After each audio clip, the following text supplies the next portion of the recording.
Well, hey there, third grade. This is your language arts lesson for Tuesday, April 7th. We're continuing to talk about irregular verbs, verb tenses, and today you're going to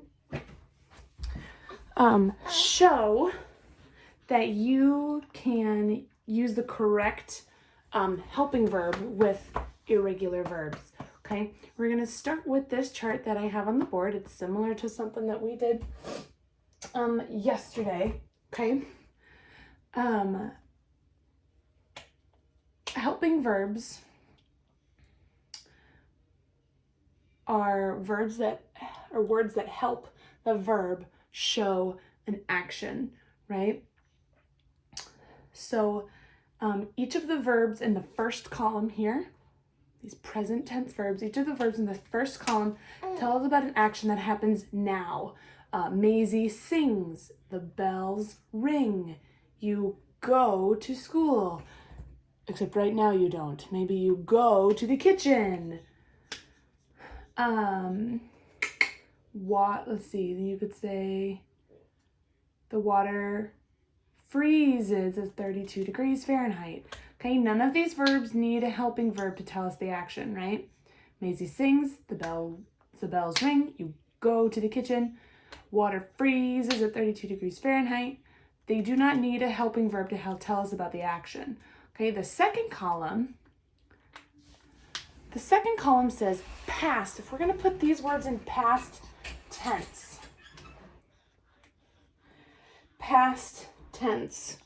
you would put Maisie sang. You would say that the bells, what? Maisie sang, the bells rang. How about this one for the kitchen? You went, you didn't goad, G-O-E-D is not a word, G-O-D-E, you can goad somebody, but that's a vocabulary word that you don't need to have right now. Anyway, so you went to the kitchen, and what would you do for freeze to make it past tense? Water froze at 32 degrees Fahrenheit. Okay. You also notice that the words in that column also do not need a helping verb. They tell about an action that's already happened. They are past tense. Okay.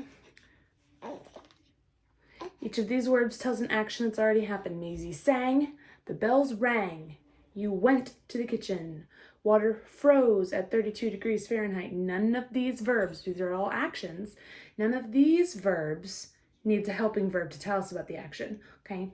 The third column, though, where it says helping, we need to try our sentences. Shh, oh, hush, hush, hush now. Oh my, are we gonna be fussy?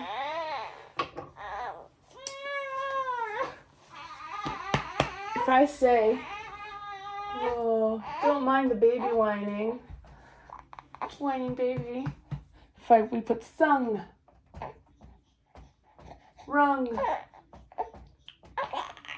gone, and frozen. Okay, if we try our sentences with just these words, if we say, Maisie sung, the bells rung, you gone to school, or you gone to the kitchen, water frozen at 32 degrees Fahrenheit. These are not correct. They sound wrong because each of these verbs in this third column here, la la la, this third column right here, each of those verbs sound wrong in those sentences because they need to have a helping verb to help us show the action. So when we put a helping verb before these verbs, we can understand the sentence better. you would say Maisie has sung. The bells in the steeple have rung. What about you gone to the kitchen? What would you say? You would say that you have gone, because you wouldn't say you has gone to the kitchen. You have gone to the kitchen.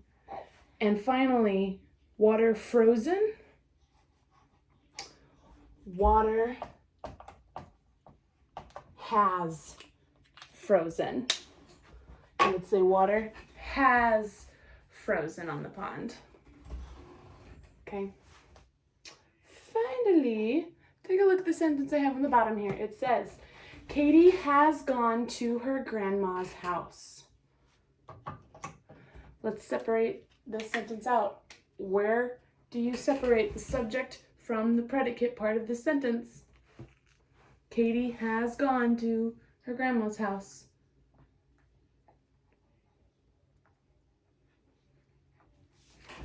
Okay, right here. The whole subject is Katie. The whole predicate is has gone to her grandma's house. What's next? Next, we need to identify or figure out what the verb is. What is the action that's happening here? Because we're going to identify your verb phrase. There's a verb phrase here. Remember, that's 2 words because there is a helping verb. Okay, you've divided the subject from the predicate.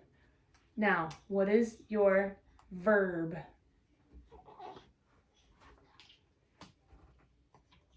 Has gone. Okay. Next we ask, who has gone? Who has gone? Well, Katie has gone. My final question for you is to tell me what the helping verb is. It's in your verb phrase. 2 words together, there's a helping verb here, which creates your verb phrase. Which one is your helping verb? Has. Katie has gone to her grandma's house.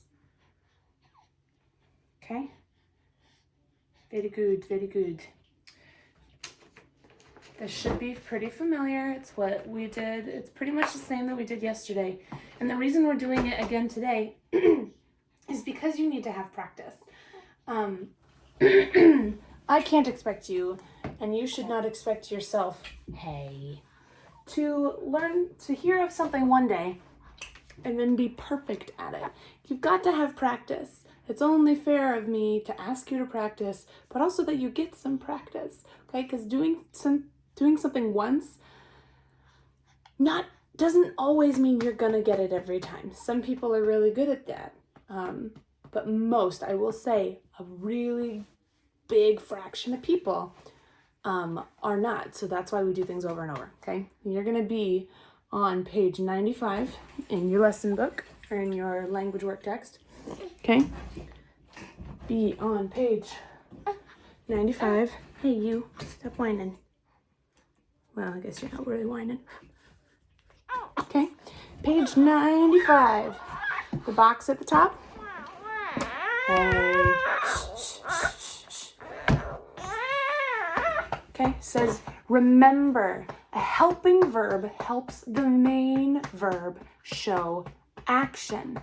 For example, am, is, are, were, have, has, had. A lot of the examples that we've done the last 2 days involve has and have. They're very common ones, but it depends on what the subject is. Depends on what the subject is. It also can depend on the verb as to which helping verb you'll use. So you'll see right there, the chart, this chart right here is the same one you'll see in your book there. Ring, sang, sung, ring, rang, rung, go, went, gone, freeze, froze, frozen. Okay, the first column is your present tense verbs. It shows that they're happening now. The middle column is your past tense verbs. These are actions that have already happened. And your last column is going to be verbs that need a helping verb with them, okay? Think A. In each sentence, underline the correct verb in parentheses 2 times. The helping verbs are underlined for you. So, number 1. Bells were rang in the tall bell tower. Bells were rung in the tall bell tower. They underlined were because that is your helping verb. So bells were rang or bells were rung.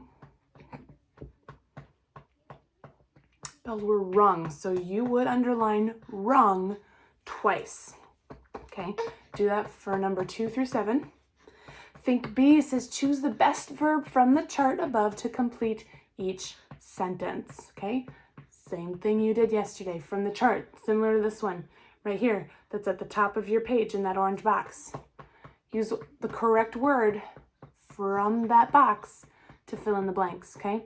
And then remember C at the bottom. In each sentence, underline the verb or verb phrase 2 times. Don't do this quickly. There's a verb phrase in some of these, and there is not a verb phrase in others. The verb phrase, remember, involves a helping verb, has gone, or had gone? Has gone. Has gone. So you're looking, the key to knowing whether it's a verb phrase.